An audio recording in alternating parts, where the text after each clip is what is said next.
સરકારી સ્કૂલના ચોપડા ભંગારમાં વેચી દેવામાં આવે છે। વિજય ટોકીઝ પાસે સરકારી શહીદ ભગતસિંહ પ્રાથમિક શાળા નંબર 42 નામની સરકારી શાળા આવેલી છે।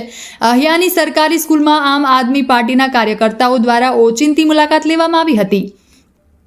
સરકારી સ્કૂલની મુલાકાત વેળાએ સરકાર તરફથી બાળકોને મફત અપાતા પાઠ્યપુસ્તકો બાળકોને આપવાના બદલે આ ચોપડાઓ બારોબાર ભંગારમાં વેચવા માટે ટેમ્પામાં ભરી દેવાની ફિરાકમાં અહીંયાની આ શાળાના જે તે જવાબદાર શિક્ષકો કે આચાર્ય કે પછી એસએમસી કમિટીના અધ્યક્ષ કે શાળાના ઇન્ચાર્જ આચાર્ય એટલે કે મતલબ જે તે જવાબદારો દ્વારા સરકારી ચોપડા ભંગારમાં વેચવા લઈ જવામાં આવી રહ્યા હતા અને ટેમ્પામાં ભરાઈ ચૂક્યા હતા, જેમાં કોઈના અગત્યના આધાર કાર્ડ જેવા દસ્તાવેજો પણ મળી આવ્યા હતા।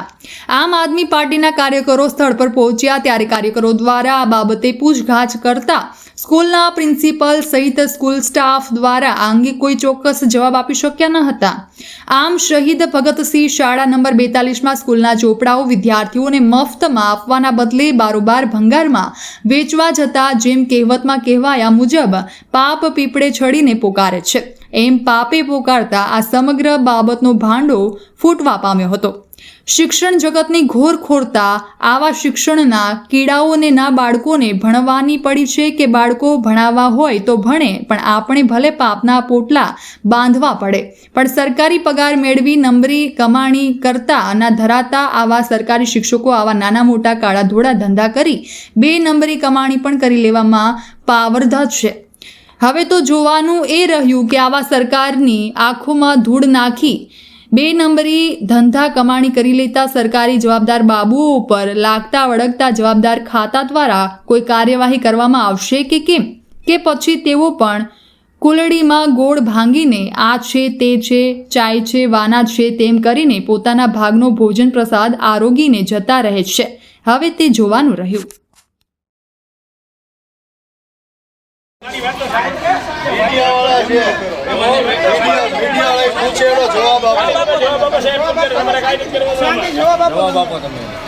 સાહેબ આ કાગળ શેના છે? હવે બોલો આ નોટબુકનું શેનું છે? એ અગાઉના વર્ષોની અંદર બાળકોએ જે કામ કર્યું હોય ને, બરોબર છે, એના જૂના પુસ્તકો છે અગાઉના વર્ષોના। આમાં આધાર કાર્ડ, રેશન કાર્ડ, બેંકોની ઓલી બધું છે। કોઈના ડોક્યુમેન્ટ મિસ થાય તો એનો જવાબદાર કોણ? એ અગાઉના જૂનાની છે અને એ આની સાથે હતા એને મને ખબર નહોતો। સાહેબ આ બિલકુલ નવા છે, આનો ઉપયોગ નથી થયો। મિસ આ યુઝ થયા વગરના પુસ્તકો છે, પાઠ્ય પુસ્તકો છે।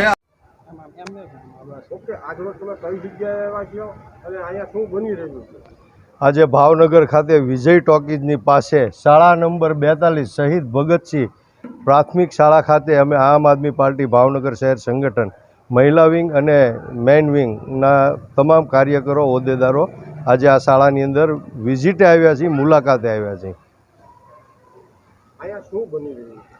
અમે જ્યારે વિઝિટ કરવા આવ્યા, આકસ્મિક વિઝિટ કરવા આવ્યા, કઈ રીતે વ્યવસ્થા છે, કઈ રીતે સગવડતા છે, બાળકોને કઈ રીતે ભણાવે છે, શિક્ષકોની સંખ્યા પૂરતી છે કે નહીં, ક્લાસની સંખ્યા પૂરતી છે કે નહીં, આ તમામ તપાસ કરવા માટે અમે આ શાળાની વિઝિટ કરવા આવ્યા, મુલાકાતે આવ્યા ત્યારે અમને જાણવા મળ્યું। અમે અહીંયા પહોંચ્યા તો એક ટેમ્પાની અંદર સરકારે ફાળવેલા જે પાઠ્યપુસ્તકો છે, પ્રાથમિક શાળાના પાઠ્યપુસ્તકો જે શિક્ષણની યોજના માટે સરકાર દ્વારા ફાળવવામાં આવતા હોય, આ પાઠ્યપુસ્તકો આ ટેમ્પાની અંદર આખો ટેમ્પો ભરીને ભંગારી લઈને જતો હતો। અમે તપાસ કરતા આ ભંગારીએ કીધું કે ભાઈ અમે તો આ 15 રૂપિયા કિલો આ પાઠ્યપુસ્તકો આ પસ્તી લીધી છે અને અમે આ ભંગારમાં વેચવા માટે જઈ રહ્યા છીએ। ત્યારે અમે લોકોએ પ્રિન્સિપાલ અને અહીંના સ્ટાફને તપાસ કરતા પૂછતા તે લોકો યોગ્ય જવાબ આપી શક્યા નથી, એનું કારણ જણાવી શક્યા નથી અને અમને જાણવા મળ્યું કે આ પ્રિન્સિપાલ અને એમના સ્ટાફે ખૂબ મોટું કૌભાંડ સ્કેન્ડલ આચર્યું છે। સરકાર દ્વારા જે ફાળવવામાં આવતા ગરીબ વિદ્યાર્થીઓ માટેના પુસ્તકો આ લોકો બારોબાર એનો વહીવટ કરી નાખે છે, વેચી મારે છે અને રોકડી કરી લે છે। આવું સ્કેન્ડલ અહીંયા ભાવનગરની અંદર વિજય ટોકીઝ પાસે શહીદ ભગતસિંહ શાળા નંબર 42ની અંદર જોવા મળ્યું છે અને ખાસ કરીને આમ આદમી પાર્ટીની ટીમે રેડ કરી અને આ મસ્ત મોટો પાઠ્યપુસ્તકોનો જથ્થો ગેરકાયદેસર વેચી મારવાનો જે કૌભાંડ છે પર્દાફાશ થયો છે। આગળની કાર્યવાહી માટે તમે સરકારને શું કહેશો? ખાસ કરીને આમ તો ગુજરાતની અંદર ખૂબ મોટા ભ્રષ્ટાચારો, કરોડો રૂપિયાના ભ્રષ્ટાચારો બહાર આવે છે, ત્યારે મારે આ સરકારને કહેવું છે, આ સરકાર સદંતર નિષ્ફળ ગઈ છે. મોટી મોટી ગુલબાંગો અને મોટી મોટી વાતો કરતી સરકારને મારે કહેવું છે કે ખરેખર આ તમારી નાની નાની જે પ્રાથમિક શાળાઓ છે, શિક્ષણનું જે મંદિર છે, એની અંદર પણ ખૂબ મોટો ભ્રષ્ટાચાર અને અનીતિ ચાલી રહી છે. ત્યારે ગુજરાત સરકાર તદંતર નિષ્ફળ ગઈ છે અને ગુજરાતની અંદર તમે જ્યાં જુઓ ત્યાં ખૂબ મોટા કૌભાંડો થઈ રહ્યા છે.